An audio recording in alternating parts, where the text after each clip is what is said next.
retinopathy just means retina is the part of your eye that you see with. And this is really weird. This is amazing. If you know how the body works, you see a picture, and the picture in your eyeball is actually upside down and backwards. And so what is actually on the retina, so what's down below is up top on the retina, and what's on this side is over on the other side of the retina. That's the way the light comes in, and the image is upside down and backwards.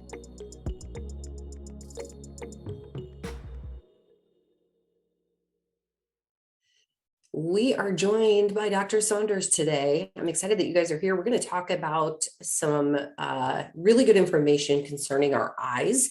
And we've only done probably a couple of webinars on this, but I think it's really important, especially after I read you this statistic. It's probably something that we really need to look at, or at least get Dr. Saunders' opinion about, because it's kind of scary, honestly.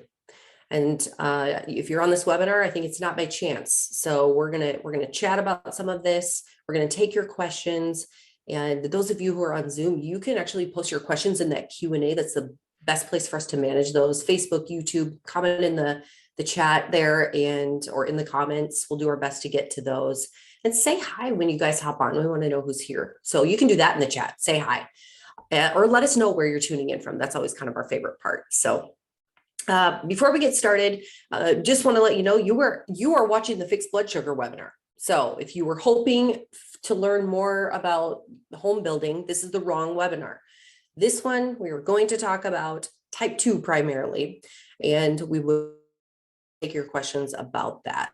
So before we get started again, I want to just mention that Dr. Saunders is not your doctor, so please consult with your healthcare provider before you implement any of the things that we're talking about here today, because everyone is different. So the information that Dr. Saunders gives is for general purposes, mostly. All right. Oh, we're getting a lot of people that are saying hello. Oh, you guys, cool. Some of you have been on before. We have Ryan. Hello, Ryan. Welcome back. Bill's here from Tampa. Terry, Texas. Rayanne is back. Ronnie is back. We got a lot of Texans. Alex is back. Or Alex is here. Maybe this is your first time. Andy is here. Eric Howell is back. How are you doing, bud? Craig, Ann, more Texans. David's here. Catherine, British Columbia. Hello, Caleb. Seydou from Ghana. Welcome back. Lots of people. Okay. Hershey, Pennsylvania, I'm assuming. Lloyd is here. Joyce is here from Canada. Texas. Elliot is here he's back after a rough tax season. That could mean a lot of things. Larry from Long Beach, Danella, Pennsylvania. Julie's back from South Dakota. How are you, Julie? You're not far from me. Don, Seattle. Alexander from Santa Barbara. Oh my gosh, they just keep coming. We got Florida, we got Utah. All right, we better get started. Hey, Monty, I think we got an email from you. You're here. I think Dr. Saunders responded to that. So I'm so glad that you're on. From the Netherlands. Stephen is here from the Netherlands. Oh my goodness. Teresa from Washington, Manchester, Nigeria. What? That is awesome. That is awesome. So our first one from Nigeria. That is so cool. Oh, Monty, I'm so glad. Okay, guys, let's get started. I'm just going to keep looking at these and being fascinated the whole day. So, okay, let's go ahead and get started. I'm going to read something to you guys. This is very interesting, and it's important that we talk about this. So, according to our government here in the United States, diabetic retinopathy, the most common form of diabetic eye disease, is the leading cause of blindness in adults ages 20 to 74. And so this is concerning. This is a big deal. I want to dig into this with Dr. Saunders. And first of all, there must be many diabetic eye diseases, apparently, because it says that this is the most common form of diabetic eye disease. So let's talk about that. But I want to know, what is diabetic retinopathy? Okay, so that statistic that you just quoted is, remember, it's 20 to 74. This is a fairly narrow range, and not including young children and not including old people. Why? Well, because older people tend to get blind due to age-related macular degeneration and cataracts. Those are definitely much more common than diabetic retinopathy. But think about it, that age group between 20 and 74, those are the people who are normally like the ones that are the movers and shakers of society, right? They're the ones that are working, they're going to work, they're driving cars. The little children aren't driving cars, and the older people, some of the older people are driving cars too. But the people that are working, those are the ones that are getting blind from diabetes, right? The other ones, the other causes of blindness are affecting people who are already retired and not working, and they're on their own, so to speak. So that's why that's important. Is this affects you? This is like our age group. You know, it's these are the people that are getting blind from that. That's why it's important. So diabetic retinopathy just means retina is the part of your eye that you see with. And this is really weird. This is amazing. If you know how the body works, you see a picture, and the picture in your eyeball is actually upside down and backwards. And so what is actually on the retina, so what's down below is up top on the retina, and what's on this side is over on the other side on the retina. That's the way the light comes in, and the image is upside down and backwards. And then your brain flips it over and makes it upright. So your brain has the ability to do all of that. So the retina is the part that sees. That's the sensor. You know, like you have a camera. Now it used to be film, the film part of the camera. Now it's the sensor part of the digital cameras. And that's the retina part. And that's the most important part, because if your sensors aren't working, then the light can come in all at once, but it's not going to do anything.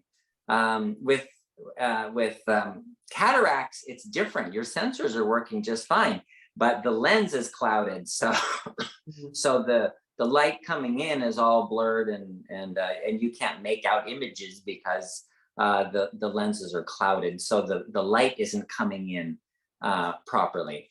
So with diabetes, you lose the sensors, the ability for the eye to sense light. And the reason that happens is because of a lack of blood flow. Now, it's not just blood flow, because the blood vessels are affected. What's happening is there's not enough sugar getting to the cells that are needing energy. Your eyeballs are using sugar, glucose, at an amazing rate.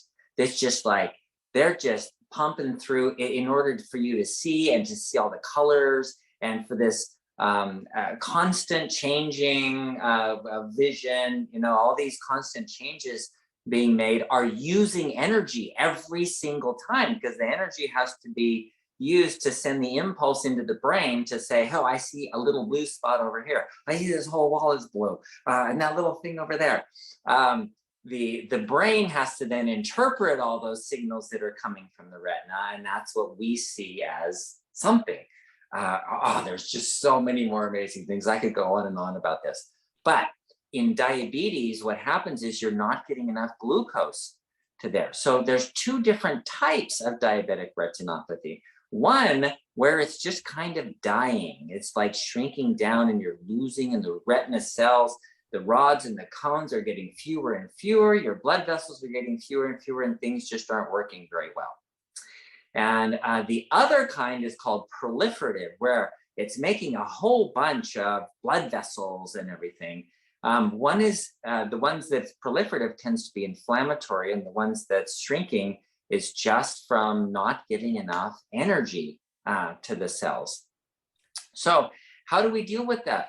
Well, think about this. Remember when we talked about the brain disease, and we were talking about Alzheimer's or dementia, people that get dementia, they were calling it type 3 diabetes. And then we were talking about kidney disease and how sugar cannot cross the blood-brain barrier, and your eyeballs can't use fat for energy. So you have to get sugar into the cells. And in order to do that, you have to have a protein literally pull every single molecule of sugar in, and your eyeballs are using them at a super fast rate. So what happens if your blood sugar is high for a long period of time is you get insulin resistance, which also includes those proteins that bring the sugar in to the brain cells in the eyeballs. And so even though your blood sugar is super high, your eyeballs are starving. They're just not getting enough energy. And so the answer to this is really paradoxical. So you go, oh, in order to get more sugar to my eyeballs, I got to eat less sugar. Does that make sense? Doesn't make sense. But in order to be insulin sensitive, you got to eat less sugar. So that's why we have phase 1 of the program. Phase 1 is just you're detoxing off that sugar. You're not eating it. You're getting off of it. Why? Because you need to become insulin sensitive. How do you become insulin sensitive? Well, your cells fill up with sugar, and then they block all the insulin receptors, and your brain has a blood-brain barrier that decreases the number of insulin receptors because there's too much sugar on the other side. So that you're having fewer of the glucose transport proteins. Your eyeballs the same thing, your kidneys the same thing. And so that's why this is happening. And so as you're detoxing and you start using up the sugar starts dropping down. The blood-brain barrier starts going, hey, we don't have enough sugar over there. Now we're going to have to make some more glucose transport proteins. Now, is this theoretical or is this a real thing? It's a real thing. This is what actually happens. And the studies done on rats are amazing. They took these diabetic rats and they gave them hypoglycemia, low blood sugar. And we're talking 40. So if you're in Canada, that means you're at 2.5. This is really low. Like the rats are laying around going, they're hating life. They probably have migraine headaches. They're probably, they weren't doing anything. Then all of a sudden on day 3, they're up running around doing their rat stuff. They haven't eaten anything. Check the blood sugar. It's still 40. So how are they like running around and doing all their rat things with the blood sugar of 40? Well, they checked the blood-brain barrier, and there were 10 times the number of glucose transport proteins available to bring sugar into the brain like crazy. Even though it's really low on this side, there were a ton of glucose transport proteins to pull it in so the brain would be getting enough. It took 3 days. So how long does it take you? Well, it depends. I mean, if you kept the blood sugar of 40, it might take 3 days. I had a guy who said he was like feeling hypoglycemic for 9 days. But he was doing a modified fast. He was eating some meat and he was drinking bone broth. So he wasn't really fasting, he was eating, but he wasn't having any carbs. But it still took him 9 days. Some people, we've had them on this program who've written us and they've said, yeah, within 3 days I was fine. They were like, they're on it. That I think some of them are on the webinar right now, actually. Yeah. I got an email from somebody today that said he's been doing it for 6 months. He's been on phase 1, and I'm like, wow, that's a long time. And what that means is that we're missing something here. That we need to do some more tests and find out what the heck is going on, because that's not normal. 6 months is way too long.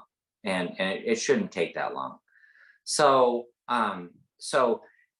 everybody's different, and it may take a few days, it may take a week, whatever it takes. When you're on phase 2 and you start seeing your blood sugar, glucose levels going down. So like if you're in Canada, between 4 and 5, if you're in the United States, the number should be between 70 and 90. And if you're staying in that range between 70 and 90, that's an indication that you don't have insulin resistance anymore. People who have the dawn effect, right, the morning effect of the blood glucose going up, that's still a sign of insulin resistance. And it may just come from the adrenal glands, but that is still insulin resistance. So that's really what you want to work on to protect your eyeballs is insulin resistance. Here is the diabetes solution kit. So if you guys are not familiar with this, you're going to want this. This is kind of the program that we've put together. Dr. Saunders has put together. This is what he uses for the patients that come into his office. It's a 3-phase plan. And it's really important. One of the things that I want to have you touch on a little bit is, we're kind of talking about this hypoglycemia and how that seems to be an okay thing, to reset this, which can sound scary to say that. But often what we're hearing from a lot of you who are on these webinars is once you find out that you have type 2 and you go to your doctor and they give you the diagnosis, they often are telling you to eat small meals throughout the day. And how does that play into resetting this insulin resistance? Wow, thank you. That's huge. In spite of all the research, and the nutritionists are still being taught in nutrition school. They're still being told that you should be eating, especially if you have diabetes type 1 or type 2, 5 small meals a day with snacks in between, so you never have an empty stomach. Okay, I'm going to tell you right now, that's the worst advice they could possibly give to you. There's no worse advice than that, because the only thing that's going to do is make you worse. What is it going to do? Well, remember, those cells are jam-packed with glucose. They're toxic on glucose, and they've blocked all the insulin receptors. So eating those 5 small meals a day, what's going to happen? Every time you eat, you're raising insulin. Every time you eat, you're raising glucose. So you're going to always have high insulin and glucose. So you're going to be absolutely sure that you're definitely going to get kidney disease. You're going to go on dialysis. You're going to go blind, and you're going to get Alzheimer's and dementia and heart disease. That advice is a guarantee for all of those things. And you know what? There's a huge study called UKPDS that proved that. The United Kingdom prospective diabetes study, what I've done many years ago, showed that if you take that advice, they had, just in the time that they did the study of thousands of people, they found 12% more blindness, kidney failure, dementia, heart disease, heart attacks, 12% more complications of diabetes for people who were on the medications and eating their 5 small meals a day with snacks in between. Don't do it. Yes. In the diabetes solution kit, we talk about eating low carb. Some of you I know are just getting started, and phase 1 is 20 net carbs per day or less. I still keep getting a lot of questions about this, and I think we addressed some of it on the last webinar as well, but I'm just going to mention this. People are really, really, really wanting to include sweet things during phase 1. And we talk about this a lot, but I just want to have you just touch on this one more time. Why can we not maybe use stevia? For example, stevia is one that comes up the most because it's natural. Why can we not use stevia on phase 1? Don't do it. Okay. And you know what? We've had people write into us here. We've had people write emails to us. I've had personal patients that have gone through this. Sweet things cause insulin to be released just because of the taste of sweet. And because they release insulin, what do they cause? Well, they cause more weight gain. Insulin is the hormone that tells your body, hold on to fat. Don't use fat for energy. And it works against your berberine and your metformin that are telling your body, use fat for energy. But then you're eating sweet things, and that's telling you, don't use your fat for energy. But you really want to use fat for energy. And all of the sweet things, artificial sweeteners, that's what they do. They block you from using fat for energy. So they increase insulin resistance. Yeah, don't eat. In fact, avoid the taste of sweet is a great little piece of advice for anyone with type 2. We did have someone mention on our Barton webinar group that after they had done, I believe after they had done phase one, they kind of figured out for themselves that stevia didn't increase their numbers at all. And so if you want to try it after you've gotten to the point where you're feeling good and your numbers in check, I think maybe that's an okay option to see how you respond to it. That's kind of one of the beauties of it, is that once you've gone through phase one, maybe in phase two, your numbers are good, you know how your body responds to things, you can then try to introduce new things to see how you respond to it. Because if you do it right away, you don't know what's causing your spikes, right? It's kind of, you start doing all these things at one time and you don't know. That's a very good point, because not everybody does. Yeah. And I just had somebody today, one of my patients, that I'm giving her a continuous glucose monitor because she's sticking her finger like 5 or 10 times a day to be able to see what happens when she eats this and what happens when she eats that. And she said, it was really interesting. She said, bread, she bakes bread at home, she eats bread, glucose doesn't go up. But she had some nachos and it was up over 160. And it's normally around 85, it goes up maybe 100.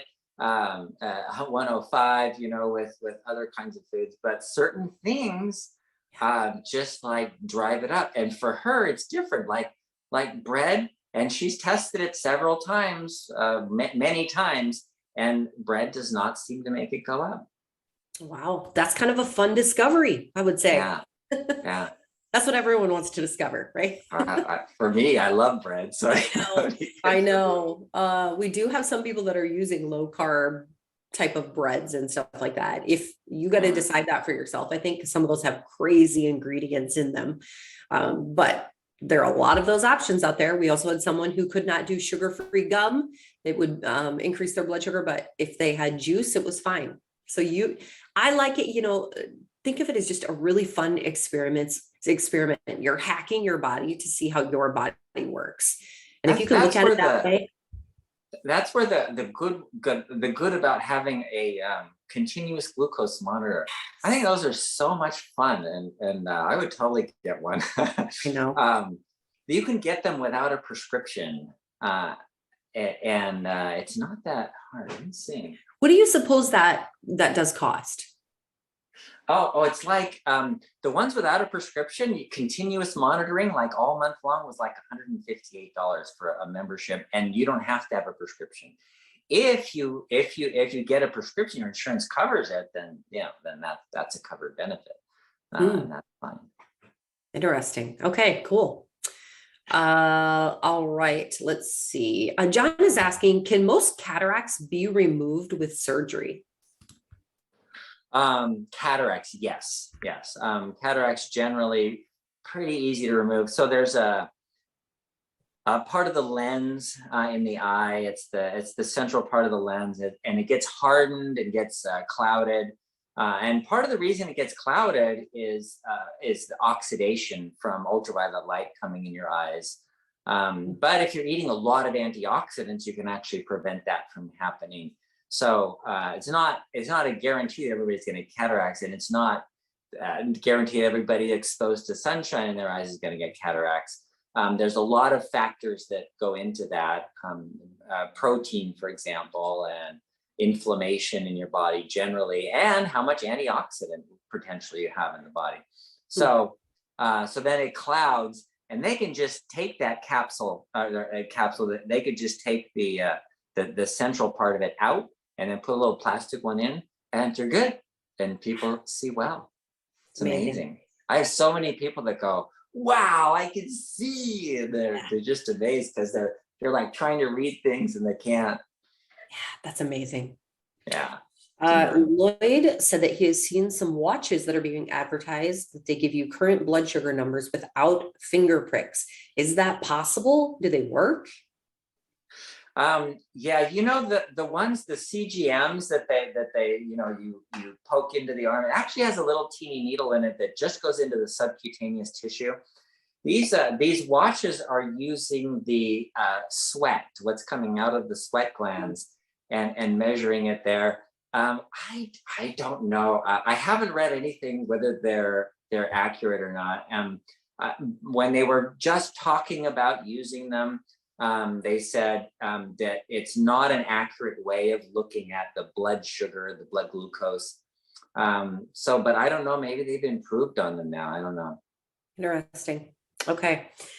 This is another thing that we talked about a couple weeks ago, but Willow is asking, since there are so many different forms of magnesium out there, what should we be using? Oh, good question. You should use whatever magnesium. You know what?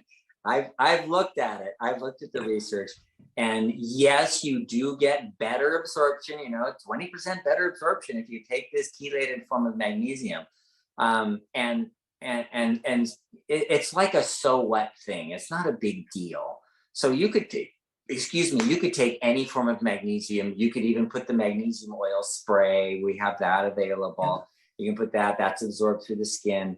And the different types of magnesium, they are absorbed differently. And some people get diarrhea if you don't have the chelated form, like magnesium oxide will tend to cause people more diarrhea because they don't absorb all of it, and it goes into the large intestine. And if magnesium gets in the large intestine, it tends to want to be expelled out, and so that's has the laxative effect. So if you get a chelated form, you may have less of that laxative effect. So that's an individual decision to see what works best for you. Okay. Craig said, I can tell you that sugar-free chocolates and candies are horrible for your body.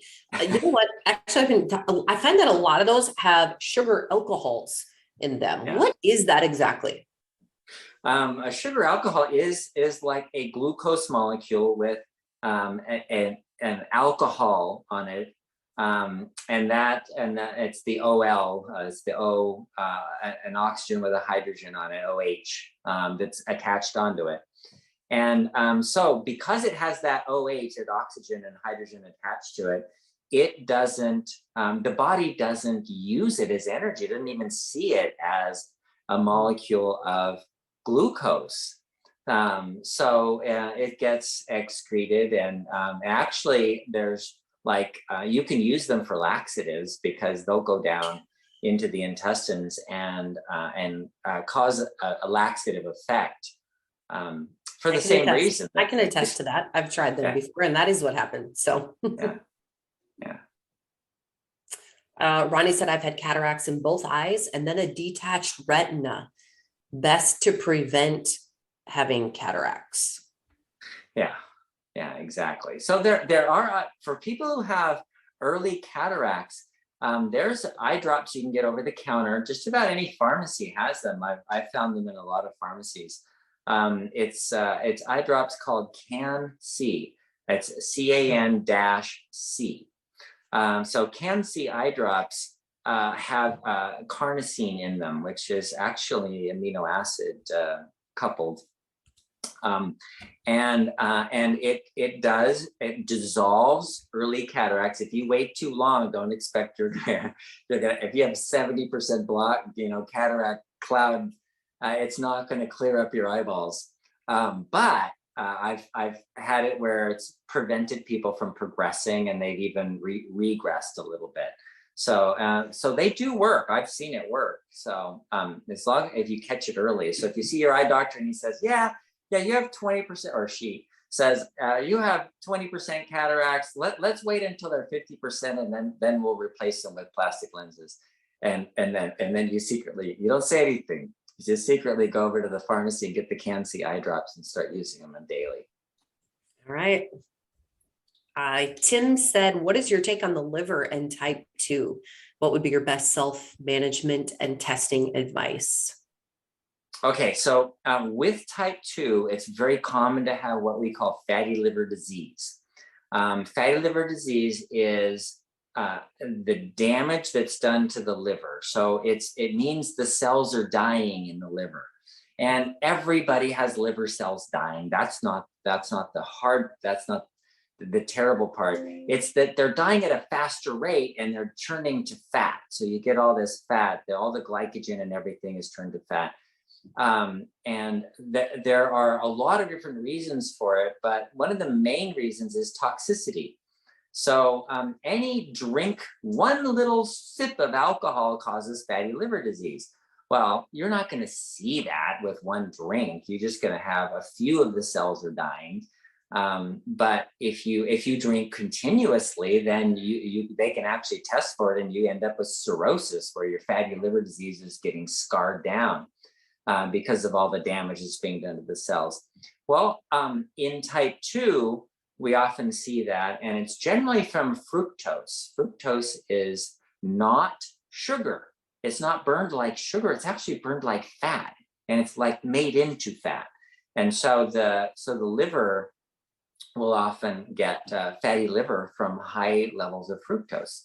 So that's a good reason to avoid high fructose corn syrup and all the syrups. Agave nectar, everybody says, oh, that's a good one. No, that's still 50% fructose. Let's see what else. Maple sugar, coconut sugar is 50% fructose. So, it's all of the sweeteners except the artificial sweeteners. They call fructose a low carb sugar because it's burned more like fat. And so sometimes they'll sneak something in that's sweet, and they'll say, yeah, this is low carb, and you'll see 10 grams of fructose, and you'll be like, what the heck? This is a lot of sugar. Oh, that's just because it's not glucose. It's not burned like glucose. Wow. Very interesting. Oh, so what do you do about the liver? Well, do phase 1 of the program, the detox. That's the first part. And then there's a couple of other things. If you have fatty liver, or if you're worried about detoxing in your liver, milk thistle extract actually makes a difference, and N-acetylcysteine, NAC. Those are the two things that really you can add in that will help detox. Okay.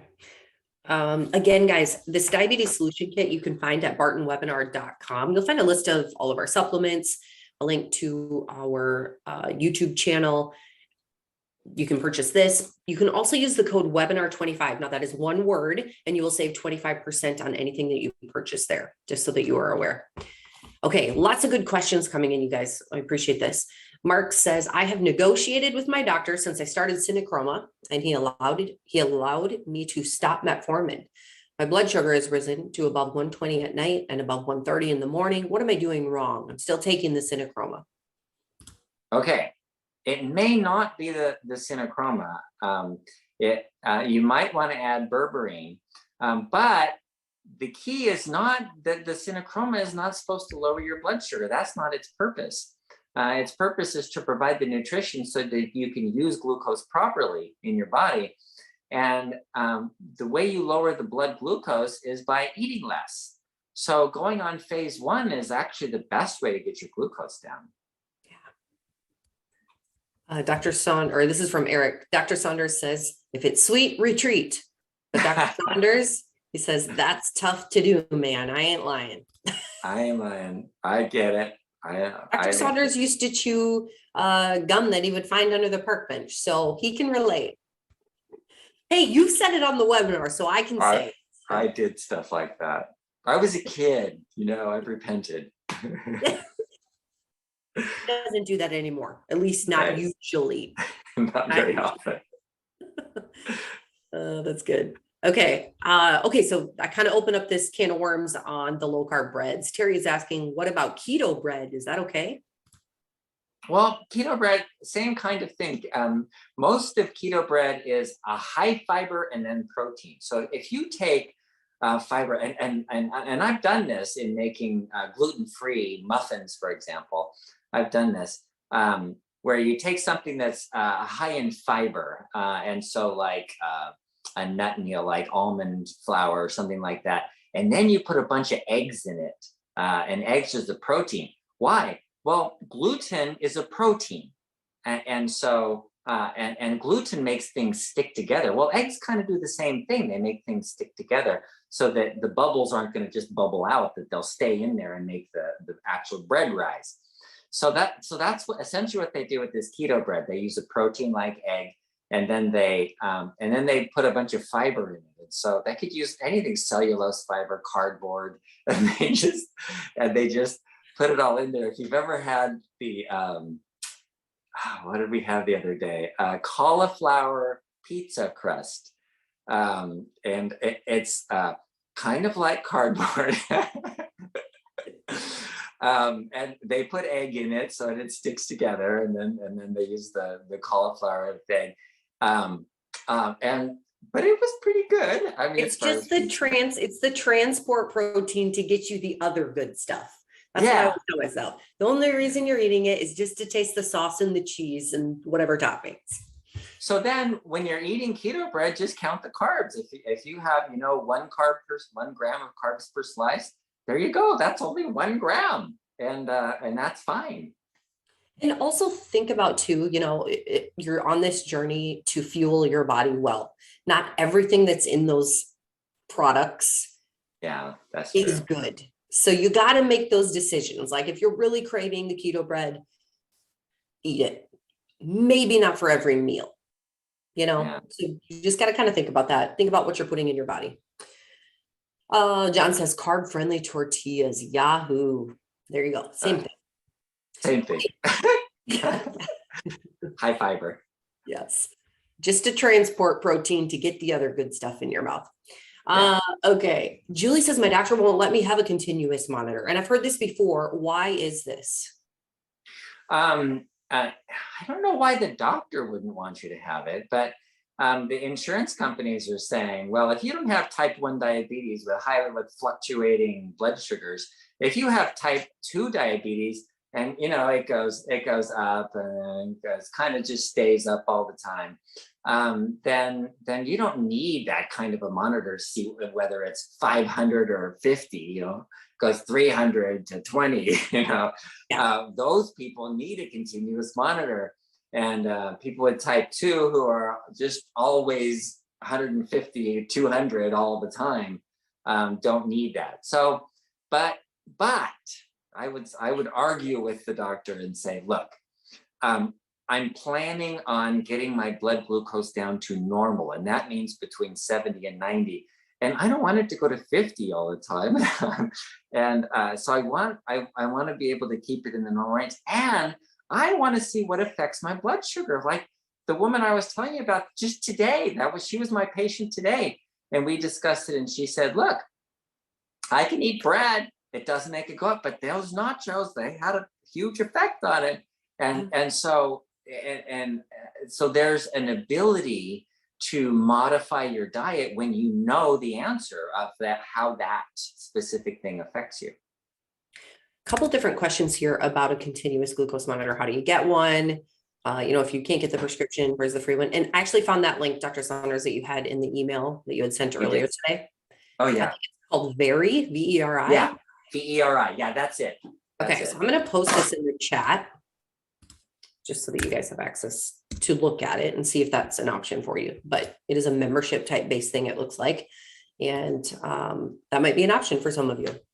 Yeah. You know what? And think about it, $158 a month. Okay, that's something. But the average diabetic spends $9,000 a year on their diabetes, whether that's co-pays for doctors or buying stuff or buying their, I don't know, Glucerna supplements or whatever.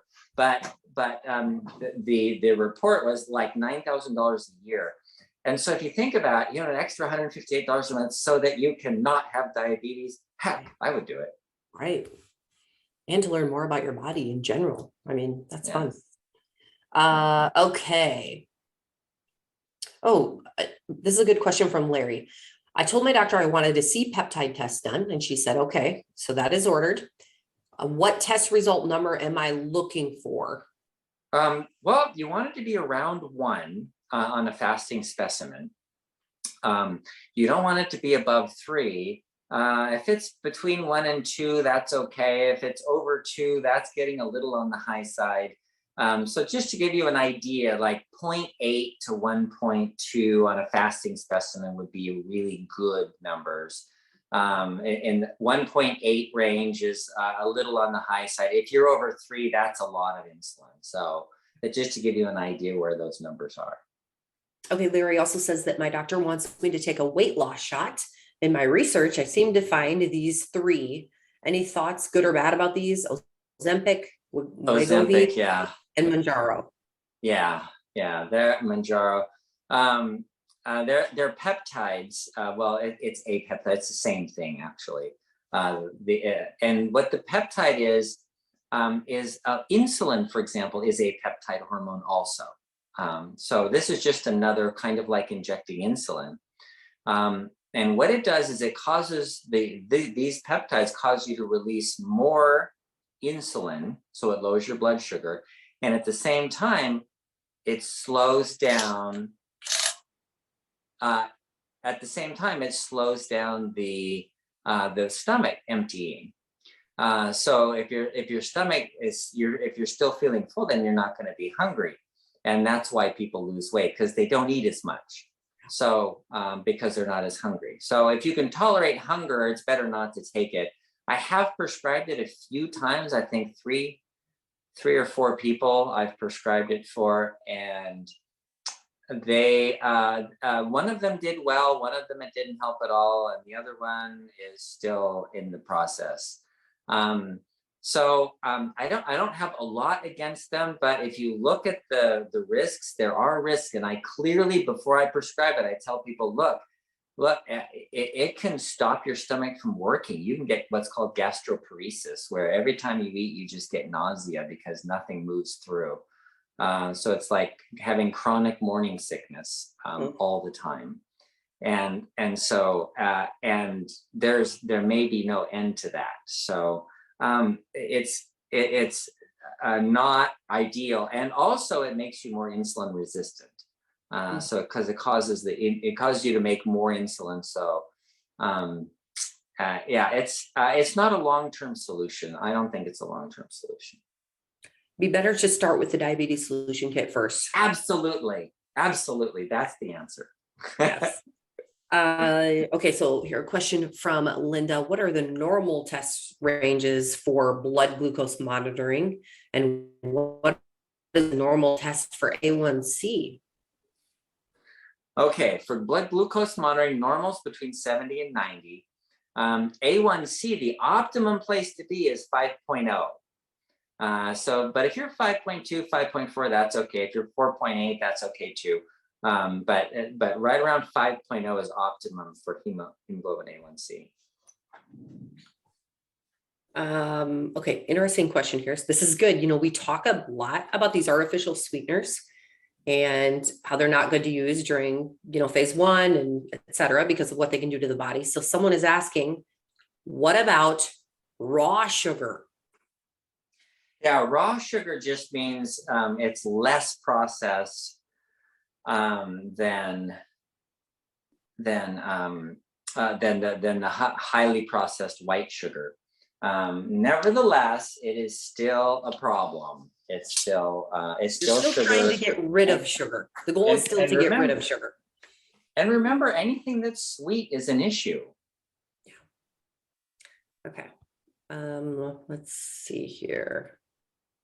All right, Luann has a question. I'm in my 4th week in phase 1. I've been observing the 6-10-8 challenge. Maybe the 6-10 reset? Yeah, the 6-10-8. That's okay. You don't eat after 6. You go to bed by 10. You eat breakfast by 8. Eat breakfast by 8. Okay. I was like, this is different, but I like that. That actually is more clear. So that makes sense. Okay. Which has helped with positive changes in my progress. How should I be thinking about a prolonged fast sometime in phase 2, given my specific meds, underlying conditions, counting for changes that have happened in phase 1? Also, how long of a prolonged fast is needed to achieve the best results? Okay. Okay. That is a huge question. Okay. We have whole webinars on fasting and what's the optimum and all that kind of stuff. But just to kind of briefly give you an idea, the more your stomach is empty, the better off you are. And that's all the way around, because when your stomach is empty, you make your anabolic hormones, and that means you're rebuilding, repairing, detoxing, cleansing. If you're putting anything in your stomach, you're not making ghrelin, and so you're not going to be anabolic. You're not making growth hormone, and you're not fixing and repairing things. So anytime you put something in your stomach, you stop the process of repair. and you start the process of catabolism or catabolic metabolism, where you're breaking down. So then how long do you want to fast? Well, how well do you want to get? There are no limits. You could go, there was a guy who drank only water, black tea, took a vitamin pill for over a year. He weighed 480 pounds and he wanted to get to 180 pounds. And he tried dieting and it never worked. So he says, I'm just going to quit eating. He lived in Scotland, and they put him in a hospital at first because they were afraid that he was going to die, because all the medical textbooks said you can't fast more than 10 days.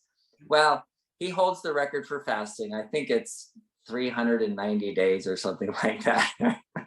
And he lost 300 pounds and he kept it off at least 5 years when they checked up on him. 5 years later, he still was 180 pounds.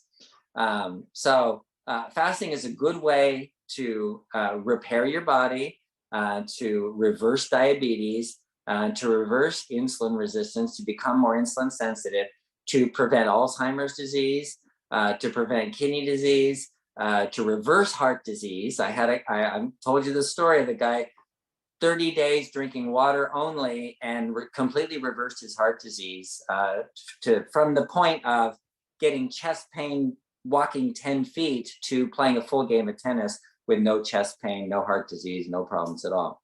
Mm-hmm. So, there is nothing else in the world that can do that. So how long do you want to fast? I don't know. It's here's the way I look at it.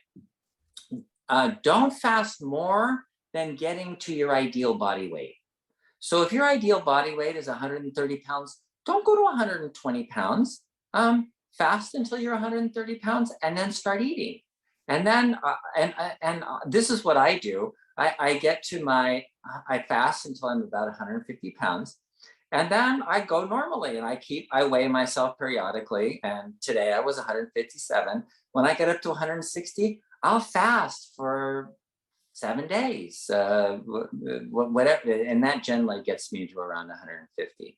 But in the meantime, I fast periodically for 3 days. Okay, so now what's ideal?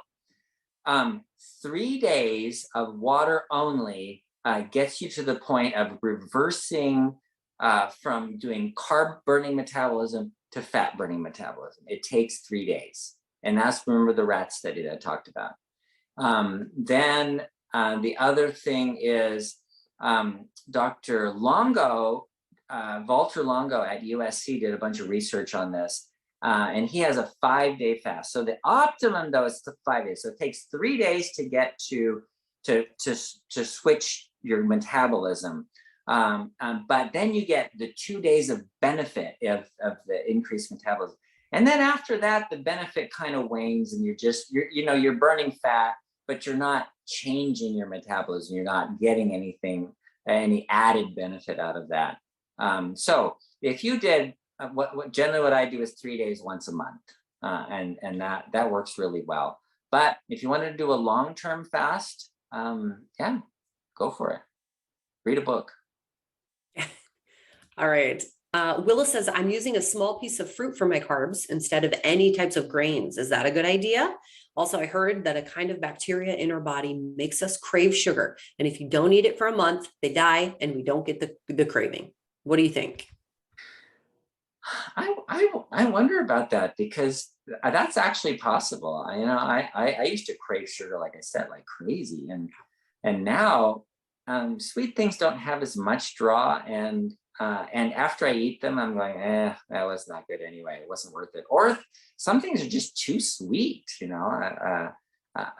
So for example, I put the fiber greens in, and that has stevia in it, and I put it in my smoothie, and it makes it too sweet. So I just use 1 scoop instead of 2, so it doesn't get too sweet. I don't know. I was doing Whole30 for about 2 weeks, and I had some fiber greens for the first time, and I was like, whoa, that is sweet. So I can attest to that. But it tasted really good also at the same time. So, okay. Another question here Willa said, my blood sugar is running 100 to 110 in the morning before eating. I'm basically doing the phase 1 program and the synochroma and berberine. I'm still losing weight very slowly now at 35 pounds, and that is wonderful. I'm loving the vegetables on every meal. Nice work. Wonderful. Good work. Yeah, that's the way it should be. Slowly, you're losing weight. That means you're getting more insulin sensitive. This is really good. Good work. Yes. Betty said, I have been diagnosed with gastroparesis. I have a lot of problems with constipation most of the time.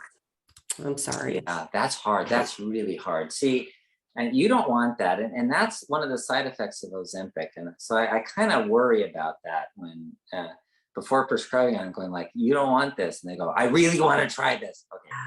Okay, fine. Julie says, if I'm in the high 90s, I probably should reset back on phase 1. Is that true? Well, not necessarily, but you could anytime, and that's not bad. But in the high 90s, that's okay. Normal is under 100. Ideal is between 70 and 90. So if you're in the high 90s on a fasting specimen, that just might be the dawn effect, and that's as much as you get. As a little over 90. If you're under 100. I probably wouldn't go as far as going on phase 1 if you're staying under 100. Yeah. Julie said, if I took a mineral supplement with iron and iodine and 1.4 milligrams of iron in it, is that toxic potentially for me a day? I've heard that iron can be bad for your liver, but I don't know how much iron would be bad or toxic. Well, when people have really severe anemia, the iron pill that we give is usually 325 milligrams. So I don't know, the 1.5 milligram, that's probably the iodine dose. And then the iron is probably much more than that. But yes, iron is toxic. Iron is not a benign substance. In fact, it used to be the #1 cause of death by poisoning among children is because grandma's iron pills had sugar coating on them, and kids would go in there and pop the vitamin pills, and they had a lot of iron in them, and they could die from that. So it wasn't a small issue. Yeah, taking iron pills is okay. The simple way, one trick that I've given to a lot of people is to take a 16 penny nail, just a regular iron, just the one they build a house with, and it has a plastic coating on. You got to sand off the plastic coating and wash the nail, and then stick it into an orange, and then eat the orange. And if you do that once or twice a week, you're going to get a lot of iron. And the type of iron that it makes is iron citrate, because the iron has citric acid in it in the orange. And it's without oxygen. You're pushing it into the orange. There's no oxygen in there. So it doesn't oxidize from oxygen. It oxidizes from the acid, from the citric acid. And it's really easily absorbed by the body. And the vitamin C in the orange helps the absorption of the iron. So you never get all the problems of constipation or irritated stomach that you get from iron pills. Wow. Very interesting. Haven't heard that before. I know people like cooking with cast iron for that reason. Yeah. And I've also purchased one of those iron fish. That's what they're called. You put them in your pan when you cook, and it's supposed to leach some iron, I guess, into your food. So very interesting. That's new. I always hearing new things from you, Dr. Saunders. You never know what it's going to be. It's usually something weird like that. Weird. All right. Any thoughts about taking a multivitamin every day? Yeah, they're okay. It's not a bad idea. It's really interesting that doctors will say, and I've seen this even in the literature where they say, well, if you're just making expensive, you're just wasting your money taking that multivitamin. When the studies show improvements in some things like cancer, heart disease, but since people don't, since the death rate didn't change, they go, oh, that's useless. But they didn't get certain illnesses. They're less likely to get certain illnesses if they took a vitamin pill. So even in the Dr. Multivitamin study, this long-term study that's been ongoing for many years, they've showed that it actually does improve several things, conditions. Question here from Betty. I received a diabetes-friendly desserts by Paleo Hacks. Their recipes call for erythritol, and monk fruit powder. I'm very allergic to all artificial sweeteners. Are these sweeteners okay for me to use? Maybe. It's hard to know because the erythritol is an alcohol sugar. And then the monk fruit is kind of like stevia. It's a natural sweetener. And it just gives it the taste of sweet. So it may increase your insulin and thwart your possibility of getting off of medications and lowering your blood sugar and having more and getting rid of insulin resistance. It might do that, but I can't tell in advance. Some people get high blood glucose and even diabetes because of stress. We had actually a whole webinar on this, on the stress-induced diabetes. And in that kind of a case, things like erythritol and sweeteners aren't going to affect it much. But things like fats will. So the one I was talking about today, that she could eat bread, but she couldn't have the nachos. Then I said, oh, this is probably a fat thing where you're getting insulin resistance from eating fat. So that's another thing to look at. So interesting. Okay, I've already decided what our webinar is going to be for next week. We're going to talk about if you are stalled kind of in your goal of reducing your blood sugar and weight loss, all of that kind of stuff. We're going to talk about various things that you need to check or try in order to help you along your way. So plan for that for next week. So that'll be a really, really important webinar. Dr. Saunders, thank you so much for being here. I'll see you tomorrow on the Healthy Heart webinar. Okay, hasta mañana. Bye. Okay, so those of you who are still on, again, bartonwebinar.com. There's your hub where you can find all things relating to this webinar and our Healthy Heart webinar that we do on Thursdays. Use code webinar25. Again, that is one word, webinar25, no spaces, and you will save 25% on any supplements or solution kits. And make sure you subscribe to our YouTube channel, because every time we upload something new, you'll be notified for that. I'm not sure if I can answer any more of these questions here. Yes, numbers are measured differently in Canada versus the US. Let me just see here. I think I have some notes on this that I could tell you. I used to have my Canadian numbers in here so that I would know. Do I not anymore? Okay, just kidding. I guess I don't have those numbers. I used to have them typed up. Oh, period. Blood sugar. Okay, so optimal blood sugar is 70 to 90 fasting, which would be 4 to 5 in Canada. Just so you're aware of that. What else? Oh, you're looking for A1C. I'm not going to give you that because I don't know for sure on that one. Okay, anything else here? Can one use exercise to reduce high blood sugar? Yeah, that is a big part of what Dr. Saunders has talked about. In fact, we just talked about that either last week or the week before. I think it's been 2 weeks where we talked about exercise specifically and what it does. So very, very important. Oh, thank you, Tim. That was so kind. Gloria, we're glad that you were here. If you want to go to the Barton store where you can find a lot of our supplements, just go to bartonnutrition.com. That'll be the easiest way to find all of the supplements, bartonnutrition.com. And you can use that same code, webinar25. Okay, that's it for us today, guys. Thank you so much. I'll see you tomorrow if you're going to be on the Healthy Heart webinar. Otherwise, I'll see you next week. Thanks for hanging out with us.